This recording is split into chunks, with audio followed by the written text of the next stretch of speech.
E-Podcast. Universidad Panamericana presenta.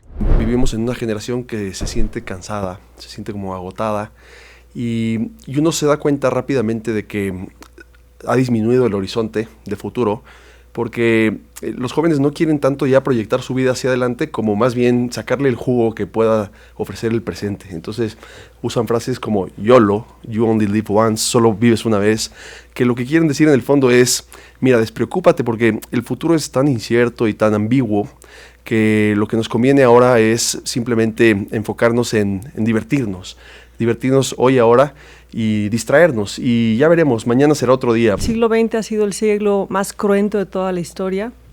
Siempre ha habido guerras, siempre ha habido asesinatos, pero en el 20 llegamos a justificarlo de una manera sistemática, ¿no? Matanzas, guerras, bombas. La cultura en la que vivimos es una cultura desencantada del propio hombre.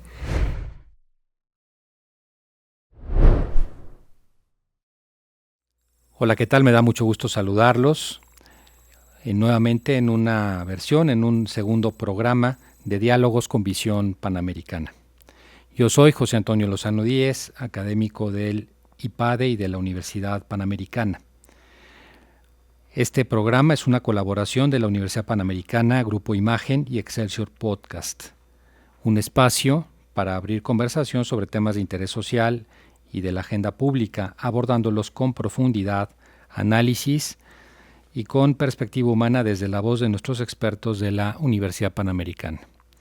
Hoy tenemos un tema por demás interesante: educar la esperanza, una virtud que en muchos ambientes culturales, en términos generales en la juventud, parecería haberse debilitado en el momento actual. La importancia de educarla, la importancia de fortalecerla. Nos acompañan hoy dos extraordinarios ponentes de la Facultad de Filosofía de la Universidad Panamericana, quienes son Isabel Gamboa, licenciada en Filosofía por la Universidad Panamericana, maestra en Filosofía por la Universidad Nacional Autónoma de México con especialidad en Ética y doctora en Historia del Pensamiento por la propia Universidad Panamericana. Tiene 19 años de experiencia en docencia universitaria. Es profesora e investigadora del Instituto de Humanidades. Sus líneas de investigación son el amor como vínculo de las relaciones interpersonales, el sentido de la vida y la teoría de las virtudes. También ha desempeñado diversos cargos de coordinación y dirección en programas para jóvenes en instituciones educativas a nivel bachillerato y universidad. Y es miembro del Grupo Interdisciplinario de Estudios Feministas del GIEF. Bienvenida, Isabel. Gracias, José Antonio. Y tenemos también la presencia del doctor Alejandro Sada Mieriterán, quien es filósofo por la Universidad Panamericana, profesor investigador del Instituto de Humanidades, cuenta con maestría en filosofía por la UNAM, con mención honorífica, doctorado en filosofía por la Universidad de Navarra, con la nota summa cum laude, está en ingreso al Sistema Nacional de Investigadores, se dedica a investigar la relación entre fe y razón, entre filosofía y teología. Es especialista en el pensamiento de John Henry Newman y de Joseph Ratzinger, el Papa, para muchos aquí que nos ubican, Benedicto XVI. Ha participado en múltiples congresos nacionales e internacionales. Sus publicaciones han sido traducidas al inglés, al portugués, al alemán y al polaco. Entre sus últimas publicaciones destacan los libros Asentamiento y certeza en el pensamiento de John Henry Newman, Sentido y verdad, hacia una nueva comprensión de la filosofía desde el pensamiento de Joseph Ratzinger. Actualmente dirige un proyecto internacional de investigación sobre la colaboración entre la filosofía y la teología en el pensamiento de Joseph Ratzinger. Es profesor investigador de tiempo completo de la Universidad Panamericana, en donde además imparte diversas asignaturas de grado y posgrado. Alejandro, muy bienvenido también aquí. Muchas gracias, a este podcast. José Antonio. Hola, Isabel. Hola. Gracias. Qué gusto verlos. Bueno, pues hoy sin duda tenemos un tema que en muchos foros de discusión, en muchos estudios, parecería ser central: el tema de la esperanza. Hace poco más de 2 años, quizás 2 años y medio, se escribía un libro en España con el título Futurofobia, una palabra que, si bien no existe en el diccionario como tal, parece que es bastante clara en su intención, ¿no? Miedo al futuro. Habla de que esta generación millennial, los centennials, hoy tienen un serio problema de esperanza. Hay una visión del mundo bastante negativa, bastante generalizada. Creo que es un buen momento de hablar primero de la esperanza, hablar de la virtud de la esperanza, y luego cómo podemos en un momento determinado impulsarla en los jóvenes. Isabel, la esperanza. Cuando hablamos de esperanza se entienden muchas cosas. ¿Qué nos podría decir dentro de la filosofía, la propia, sobre la esperanza? Sí, bueno, pues el término desde el inicio de la filosofía ha tenido una connotación de afecto, ¿no? de sentimiento. Para los grandes filósofos, Sócrates, Platón, Aristóteles, la esperanza era un afecto ante un bien futuro, ¿no? Eso que reacciona en el corazón del hombre porque queremos ese bien que no es presente, sino que está allá a lo lejos, pero que también tiene esa nota de dificultad, ¿no? La esperanza no es, digámoslo así, como esa actitud simplemente optimista, ¿no? De que las cosas van a salir bien, sino es ese anhelo de un bien que puede ser pues espiritual, puede ser inmaterial y que está a lo lejos, pero es asequible, pero es alcanzable, ¿no? De entrada hay que saber qué es un afecto, qué es un sentimiento. Y luego pues también tiene esa dimensión virtuosa que tú mencionas, ¿no? Qué interesante, Isabel, las distintas ópticas para aproximarse al concepto de esperanza, ¿no? Como afecto, como virtud. Desde el punto de vista del afecto me llamaba mucho esto que dice Isabel, Alejandro, un bien asequible. Parecería que hoy muchos de los bienes se han vuelto inalcanzables. Promesas que nos dio la civilización actual, los últimos años, no se diga. Yo recuerdo después de la caída del muro de Berlín, la cortina de hierro, por ahí del año 89-90, que había una visión generalizada en el mundo de una gran esperanza hacia adelante. Se hablaba de un mundo en procesos de democratización, de globalización. Hoy parecería que nos hemos desengañado, ¿no? Hoy parecería que el mundo tiene una tendencia diferente. Esta posibilidad de alcance,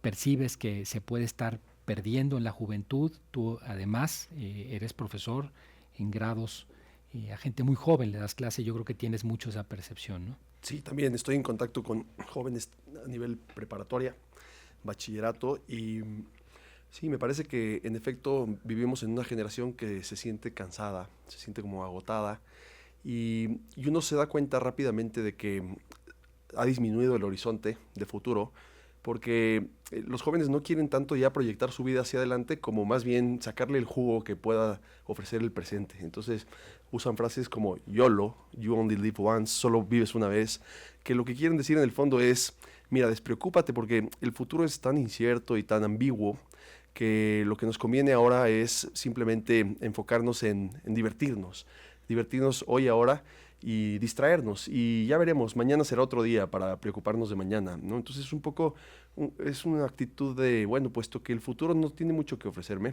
porque ya vimos cómo siempre caemos en los mismos errores, cómo todo lo que podemos desear, pues al final está a la merced de muchas suertes y probablemente se percibe como inalcanzable. Lo que nos toca es resignarnos, es una especie de actitud de resignación. Ahora, esa actitud de resignación viene también acompañada con propuestas que a mí me recuerdan la filosofía estoica, ¿no? Como volverte invulnerable. Hay que hacer ejercicios para que el mundo de afuera no te afecte. Todo depende de la actitud con la que tú lo enfrentas por dentro, ¿no? El mundo de afuera, mira, te puede maltratar, pero si tú por dentro tienes una actitud correcta, puedes sobrellevarla, ¿no? Y un poco me parece también que es una actitud que manifiesta cierta resignación, como diciendo, bueno, no hay nada bueno allá afuera, así que aprendamos a vivir con los palos que nos da la vida, ¿no? A cada rato.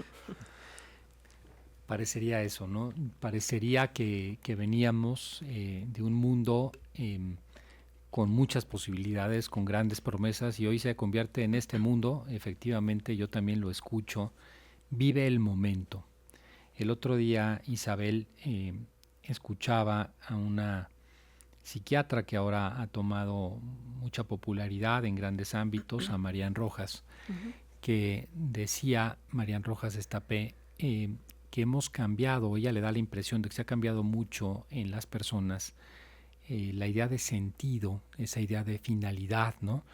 Por las emociones, por las sensaciones. Parecería que estamos en un tiempo, lo comentaba Alejandro, que hemos perdido esa idea de ese futuro que comentabas muy bien hace un rato, de hacia dónde tendríamos que ir como algo asequible, como esa pasión que me mueve. Y parecería que no es un tema menor. ¿Tú lo ves como un reto actual desde tu posición como docente universitaria?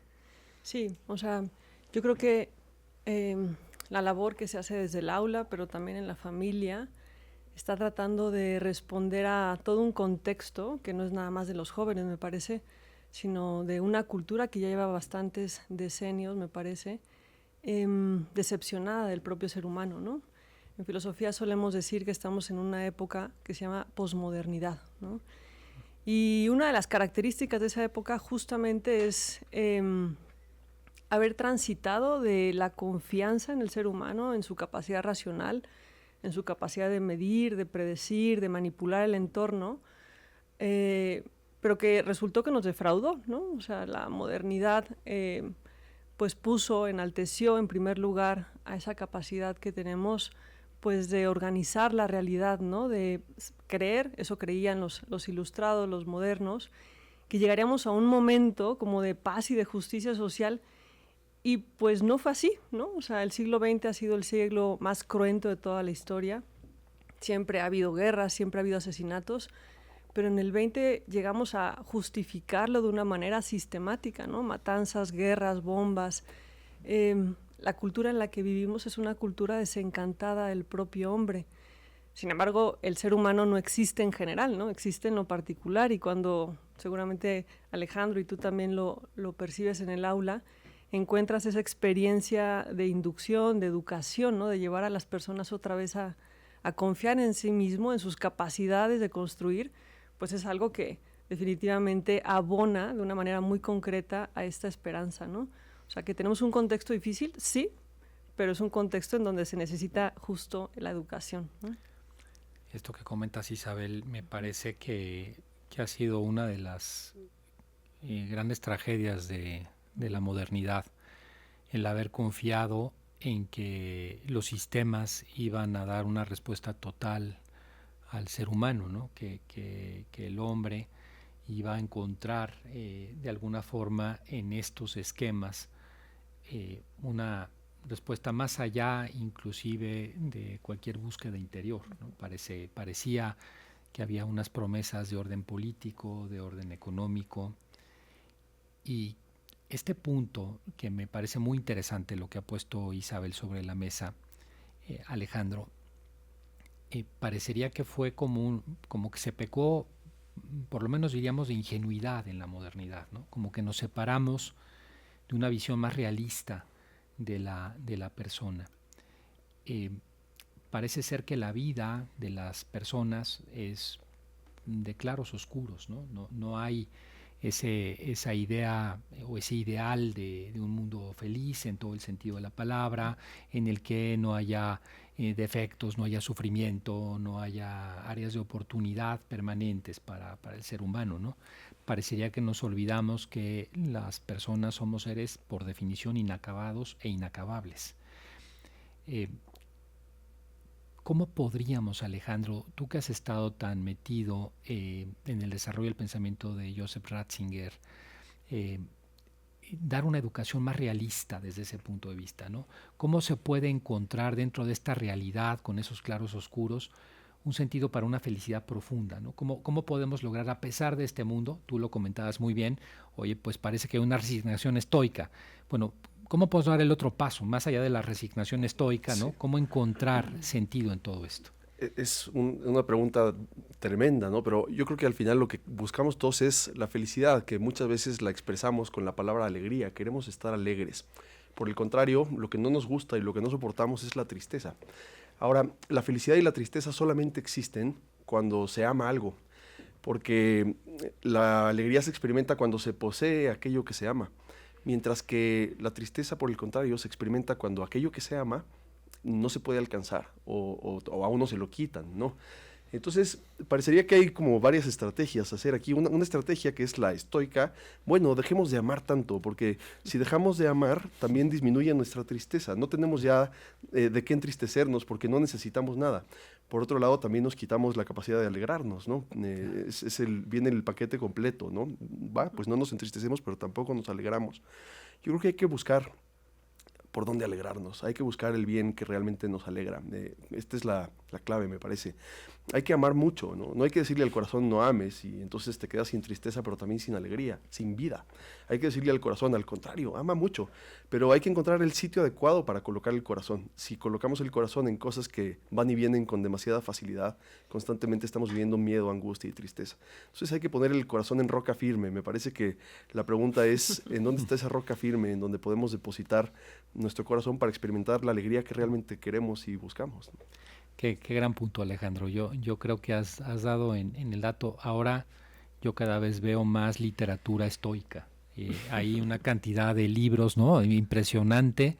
Prácticamente yo cada mes veo un nuevo libro de gente como Ryan Holiday, ¿no? Como que son estoicos modernos y que han asumido este lenguaje. Este lenguaje, que lo dices muy bien, ¿no? Es una manera de negar el dolor o como anestesiar el dolor, pero también con ello se anestesia todo lo demás, ¿no? Correcto. Y bueno, este es un punto. Hace un rato, Isabel, también desde ese punto de vista, hacías tú una distinción que me pareció interesante en el momento que la dijiste y que me parece que quizás podrías dar algún comentario adicional sobre eso. Decías, la esperanza no es un simple optimismo, ¿no? No es una... trabajar en estos temas tiene otro contexto, otra profundidad. Si tuvieras la palabra esperanza y la comparas con optimista, ¿no? Una época que estaba muy de moda, inclusive con campañas, ¿no? Únete al club de los optimistas, ¿no? Y había temas también, bueno, hay otra palabra importante que es la ilusión, ¿no? ¿En qué lugar pones? ¿Qué distingue a la esperanza? ¿Cuáles son sus cualidades, Isabel? Sí. Bueno, la esperanza está plena de sentido. La esperanza es esa expectativa de un bien que puedo alcanzar, pero que hay que trabajar para ella, ¿no? Sabiendo que en el camino pues, se pueden encontrar dificultades, dolores, incluso hasta podría no llegar a esa meta o no alcanzar ese bien que buscaba. Me parece que la diferencia fundamental entre la esperanza y el optimismo es que la esperanza es una seguridad de que la lucha tiene sentido, ¿no? Que el camino ya abona a ese crecimiento personal, a ese bien común y que eso vale la pena. Claro. Que a mediano plazo o a largo las acciones buenas, la virtud, la entrega, el amor por antonomasia, lo que decía Alejandro, tiene sentido. Y que si en el camino encontramos dolores, sufrimientos, que los encontraremos, ¿no? Nada más vulnerable que la vida humana, vale la pena. Vale la pena porque estamos buscando un bien que vale más, ¿no? Un bien valioso, un bien superior. Creo que no se trata de pensar que todo va a salir bien, sino que todos los esfuerzos que se puedan poner valen la pena, ¿no? El sentido, yo creo que es una característica que distingue a la esperanza. Qué interesante, y yo creo que esto que comentas nos da un punto que me vuelve a llevar, Alejandro, con que decías poner sobre roca firme el fin, ¿no? El fin. Cuando uno ve algunos de los pensadores más influyentes, probablemente los últimos 100, 150 años, uno ve que mucho de lo que se ha puesto como ese fin tiene que ver con temas o de poder, por ejemplo Nietzsche, ¿no? Sí. O tiene que ver con temas de placer, ¿no? De caso de Freud, o tiene que ver con temas más de dinero, ¿no? Más económicos, como Marx, ¿no?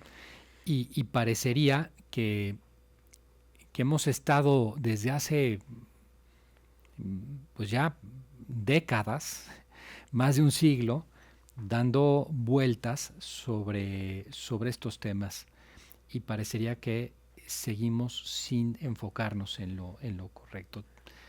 Tú estás trabajando mucho el tema de Benedicto XVI. ¿Qué nos podrías decir al respecto, Alejandro? Sí, Una primera cosa que me gustaría poner sobre la mesa es que creo que vivimos en una cultura que nos persuade de que tenemos que buscar el crecimiento personal en una forma que más o menos se parece al egoísmo, en una especie de autosuficiencia, de modo que yo pueda satisfacerme a mí mismo sin necesitar de nada ni de nadie, y que yo no requiera de ti ni de que me enganche en vínculos que para mí resulten al final en una dependencia con otro.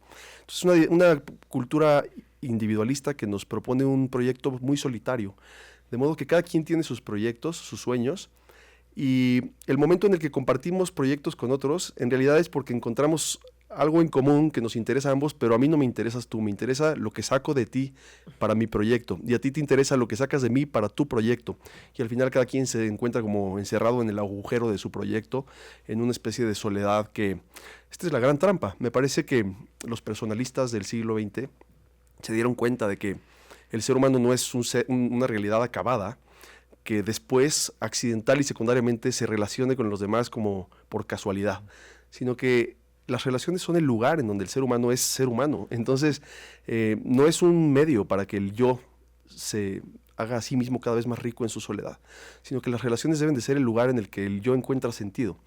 Entonces, la trampa individualista al final hace que nosotros nos situemos a nosotros mismos como el bien que buscamos, pero cuando uno se sitúa a sí mismo como el bien que busca, lo que termina experimentando es tristeza, porque estamos creados para el amor, para estar con otros, para otros, desde otros, y en la medida en que nosotros nos encerremos en la propia interioridad, nos encorvemos hacia dentro de nosotros mismos como una cochinilla, nos enrosquemos en nuestra carcasa, pues por más que nos llenemos de riquezas, de poder, de fama, de todo esto, experimentamos un vacío profundo y una tristeza insoportable. Entonces me parece que una primera pista es descubrir la riqueza que hay en el abrirnos al amor real, que es un amor que quiere vivir para el otro, con el otro y desde el otro, en una relación de mutua dependencia, y no tenerle miedo a esa dependencia, porque si no estamos dispuestos a aceptar la vulnerabilidad que viene con la dependencia, no podemos romper la soledad que tanto nos entristece. Qué gran tema, Alejandro, y ahora vamos a hablar un poco cómo eso llevarlo a la formación. Y Isabel, comentabas una cosa que me pareció muy interesante ahora. Hablabas del sentido, de cómo la esperanza, a diferencia del optimismo y demás, tiene un sentido. Y cuando hablabas de esto, y de manera automática me venía a la mente esta escuela de la psiquiatría fundada por Viktor Frankl, ¿no? Aquel famoso libro, recomendable para todos los jóvenes, los que nos estén escuchando, El hombre en busca de sentido. Este psiquiatra de origen judío que vivió en Austria, que estuvo en un campo de concentración y que al salir o terminar la Segunda Guerra Mundial vivo de esa experiencia, se preguntaba por qué pude sobrevivir. Si otros más fuertes que yo, eran trabajos forzados, los del campo de concentración, murieron. ¿Por qué pude sobrevivir si personas que parecían más alegres, con más fuerza psíquica que la mía, terminaron suicidándose? Y se respondía a sí mismo, porque yo quería volver a ver a mi esposa, ¿no? Y de ahí él va construyendo toda la teoría de cómo las personas podemos construir nuestra existencia a partir de un sentido, a partir de una finalidad. Y aquí va la pregunta que es de respuesta compleja, que entiendo que es un reto grande, pero con la experiencia de años, Isabel, en el aula, en esta formación universitaria, ¿cómo podríamos proponer desde la propia universidad descubrir esto a los jóvenes, ¿no? a los alumnos? ¿Cómo podríamos plantearles, oye, busca esa idea, busca un sentido? Y quiero hacer un paréntesis comentando una cosa que me parece curiosa, porque en el IPADE se tiene es una escuela para empresarios, de negocios, y este verano hubo un claustro de profesores, y en el IPADE nos trajeron un estudio sobre el propósito de la empresa, y un estudio en Europa, cómo las organizaciones, ya no solamente las personas que tienen un sentido, un propósito, terminan teniendo más duración en el tiempo, terminan teniendo mejores resultados que aquellas que solo se fijan en cuestiones de carácter inmediato. ¿Cómo podemos transmitir eso, Isabel? Bueno, pues en la universidad Alejandro también tiene esa experiencia seguramente, porque pertenecemos al mismo instituto. Tenemos la oportunidad de generar la reflexión en el aula, ¿no? De animar a los alumnos a que piensen sin miedo, ¿no? A que se hagan las preguntas grandes de la vida. ¿Para qué se levantan en las mañanas? ¿Para qué viven? ¿Para qué cursan una licenciatura? ¿Qué sentido tiene su vida? O sea, plantearte esas preguntas cuando no estás en un momento de crisis es una buena manera de evitar la crisis también, ¿no? Por supuesto. Y encontrar sentido en la vida, pues es algo que especialmente en algunas épocas es necesario plantearse, ¿no? Yo creo que el sentido, con Víctor Frank lo creo, el sentido de la vida está en la donación. Sí. O sea, tú encuentras el contento, la felicidad cuando hay alguien a quien donarte, y digo alguien, y de quién recibir esa donación, ¿no? También acogerlo como don. Creo que el ser humano es un ser extático, es un ser que está buscando fuera de sí, ¿no? Buscando quien lo escuche, quien lo consuele, quien lo reciba en sus palabras, en sus gestos, en su manera de vivir. Y esa dimensión relacional de la que hablaba Alejandro es fundamental. De hecho, es como la gran propuesta para sostener la esperanza, ¿no? Los seres humanos no somos individuos, no somos mónadas, ¿no? Como eso, encorsetadas. Somos seres relacionales, somos personas. Y en la medida en que encontramos ese sentido en alguien más, pues eso tiene significado, ¿no? Puede tener la fortaleza suficiente para ayudarme a vencer alguna dificultad, para tener ese ánimo, ¿no? de buscar esos bienes que están más allá del consumo o del placer, porque nos sacian, ¿no? Porque nos sacian este anhelo profundo que tenemos en el corazón. Hay que fomentar la reflexión, definitivamente, ¿no? En el aula es lo que intentamos hacer, crear experiencias en donde yo, la primera, reconozca que lo que vale la pena es donarme al otro, ¿no? Es estar en función de los demás, con esta aceptación de la vulnerabilidad que hablaba Alejandro, que nos duele, pero que vale la pena, ¿no? Otra vez, vale la pena. Claro que vale la pena, y me parece que esta pista que han dado los dos sobre la apertura, sobre esta naturaleza relacional del hombre, es una gran pista para poder fomentar, ¿no? esta formación, esta educación, abrir los ojos, ayudar a la reflexión. Ayudarla en el aula, y me parece que también hay otras cosas. Por ejemplo, en la Panamericana se ha procurado mucho en los últimos años y llevar a los alumnos a las labores sociales, donde las personas se les ve sufrir, donde uno de repente se da cuenta que esa burbuja en la que vive no necesariamente es el mundo, que hay personas sufrientes a 100 metros de la casa donde muchos de ellos viven, y eso son impactos vivenciales, me parece que muy, muy importantes. Sin embargo, y esto hay que decirlo, Alejandro, pues vivimos en un mundo en el cual desde Thomas Hobbes, desde Rousseau, hemos dicho que somos individuos, ¿no? Que la realidad del mundo es que creamos la sociedad como un accidente, ¿no? Como una parte artificial, que esa relación con el otro en realidad es un tema de conveniencia, como bien lo comentabas y como también lo mencionaba muy bien Isabel. Qué complejo en la universidad ir a contrapelo de esa corriente que parecería que está en la cultura actual.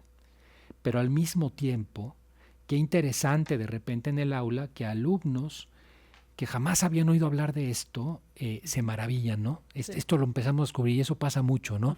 Todo en el área en la que ustedes están, que es extraordinaria, para mí es el alma, y aquí lo comento en el podcast, el área de humanidades de la Universidad Panamericana, de donde son estos magníficos profesores que están hoy conmigo. La verdad, es la que hace latir el corazón de muchos jóvenes, y lo digo porque me consta, porque he hablado con muchos que han pasado por el área y por los cursos del área de humanidades. Descubren lo que no está allá, lo que anhelan y nunca han tenido. Alejandro, ¿tú cómo has vivido? ¿Tú has visto estos casos? ¿Has visto alumnos tuyos? Además sé que sí, por eso te pido que lo cuentes. A ver, a mí me gusta compartir, ayudar al alumno a descubrir que en su corazón hay un gran anhelo, un anhelo que es inmenso, que es como el anhelo de escalar el Everest. No es una cosa como nada más salir a pasear cuando se me antoja, sino que es un reto, es un anhelo que tiene tamaño y dimensión de reto. Y por eso creo que la analogía deportiva, el espíritu deportivo ofrece una gran pista, ¿no? Porque estamos llamados para algo que requiere partírsela, requiere mucho esfuerzo, pero como dice Isabel, merece la pena. Entonces vamos a prepararnos para escalar montañas. Nuestro corazón quiere un amor del tamaño del Everest, no quiere pasársela bien a ratitos, y cuando le damos nada más ese pasársela bien a ratitos, lo que experimentamos es detrás una tristeza profunda. Entonces creo que hay que asumir el reto de ir detrás de ese gran amor y darnos cuenta de que aunque implica compromiso, implica sacrificio, esto no es ninguna disminución de la libertad.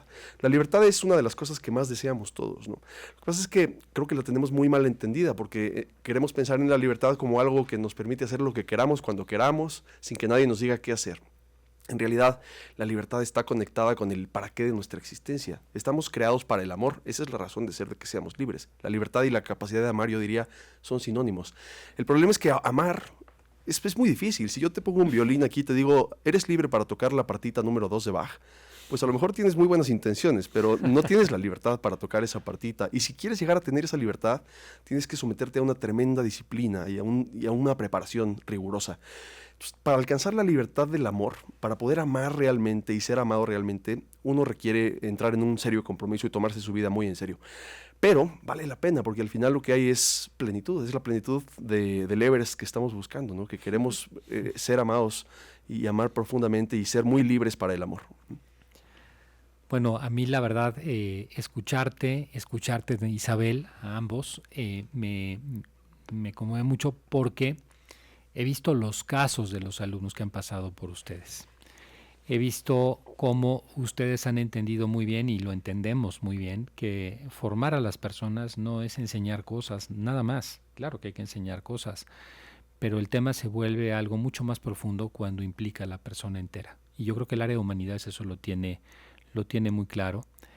Yo quiero decirle aquí al público que estos son dos maestros de los que no solamente he oído buenos comentarios de los alumnos, sino que me ha tocado ver transiciones, transformaciones completas de personas que llegaron de una manera y se van de otra, que entienden que toda esta corriente cultural, que este pesimismo que hoy estamos teniendo, tiene respuesta. Qué mejor manera de enseñar la esperanza que con la apertura a los demás, como lo han dicho ustedes aquí. Qué mejor manera de enseñar la esperanza que con ejemplos de vida como son ustedes mismos como profesores. También se los debo de decir, se lo digo aquí al público, eso a mí me da mucho gusto poderlo comentar al aire.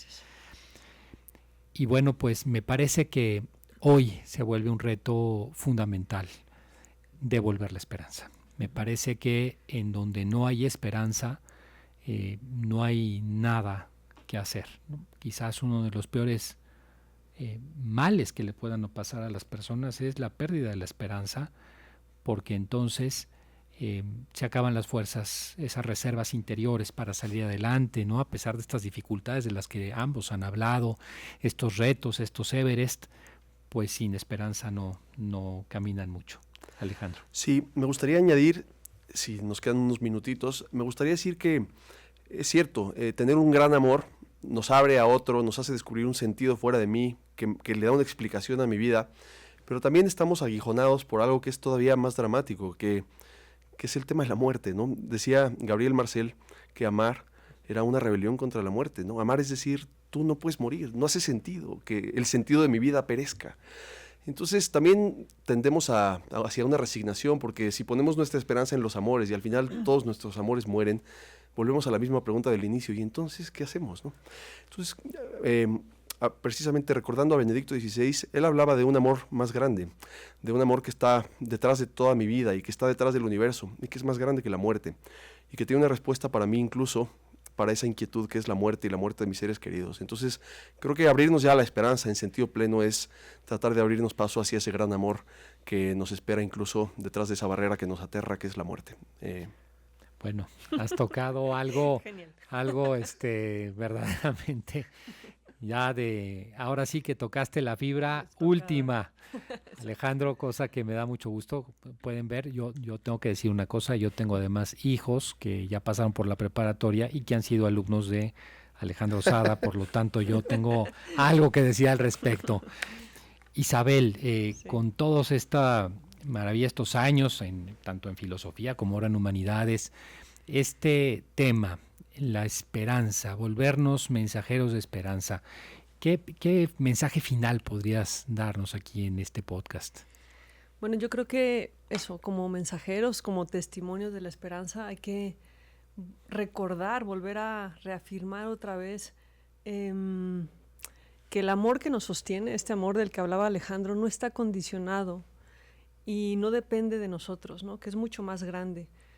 Yo valgo, cada uno de ustedes valen porque somos amados, ¿no? Y no es al revés, soy amada porque soy buena, ¿no?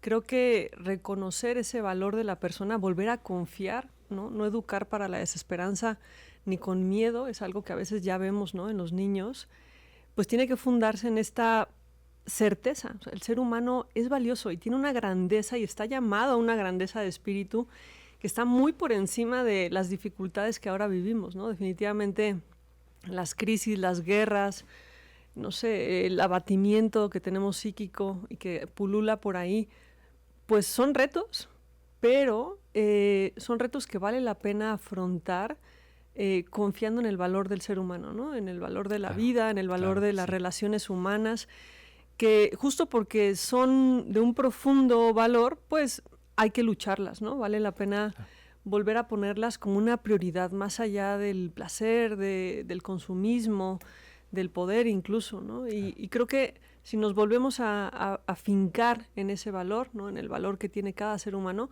podemos volver al futuro con esperanza. Bueno, sin duda. Yo creo que este tema que hemos tocado el día de hoy es un tema muy de fondo, un tema relevante. Qué fácil es cuando no se tiene esa apertura a los demás, como se ha comentado aquí Isabel, qué fácil es cuando no se tiene claridad en ese último amor, en esa piedra de toque, en esa piedra que no se mueve, esa que permanece. Qué fácil es en un mundo como el actual perder el sentido de la esperanza, perder el sentido de la vida. Qué fácil es. Por eso qué importante es recordar dónde están los fundamentos de la esperanza. Que aquí se ha dicho muy claro, queremos reconstruir la esperanza, vayamos al fundamento. Back to the basics, como también lo han dicho muy bien. Volvamos nuevamente a ese punto, ayudemos a los jóvenes a comprender que, como se ha dicho aquí, y a pesar de todo, esta vida vale la pena. Pues muchas gracias a ambos. Isabel, muchas gracias. Gracias, José Antonio. Gracias, Alejandro. Gracias a ustedes. Alejandro, igualmente. Y bueno, pues esto fue Diálogos con Visión Panamericana, un punto de encuentro para reflexionar y compartir ideas que trasciendan. Una colaboración de la Universidad Panamericana, Grupo Imagen y Excelsior Podcast. Los esperamos en la siguiente emisión. Soy José Antonio Lozano. Hasta luego. Universidad Panamericana presentó. Esta es una producción de Excelsior Podcast. Derechos reservados. México 2024.